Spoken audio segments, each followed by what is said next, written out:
Welcome to my YouTube channel. दोस्तों बहुत बहुत स्वागत है आपसे अपने YouTube channel Pritam Bhojpuri news में।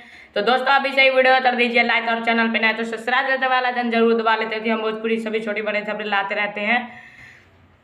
तो दोस्तों अभी जी हाँ दोस्तों, जस्ट 7:30 बजे खेसारी लाल यादव का बहुत ही बड़ा सॉन्ग और बहुत ही महंगे लेवल था और बहुत ही बढ़िया हिंदी रैप सॉन्ग रिलीज होने वाला है। और इस गाने तो गाए थे खेसारी लाल यादव जी ने और डुएट किया है खुशबू तिवारी तेटी जी ने।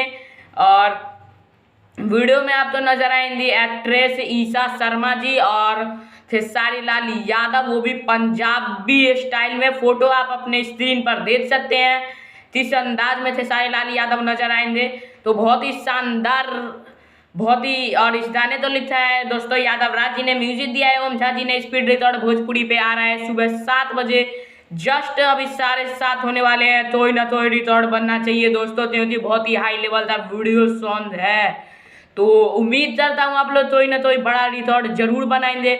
और पंजाब के लुत्फ में खेसारी लाल यादव नजर आएंगे तो इसके लिए आप तो क्या कहना है कमेंट में जरूर बताएं। और इस वीडियो के लिए मैं तो बहुत उत्सुक और खुशी आप मेरे वीडियो में देख सकते हैं। और वीडियो तो लाइक करते जाए और कमेंट में बताइए लुत्फ कैसा लगा और वीडियो कैसी लगी। जय हिंद, जय भारत।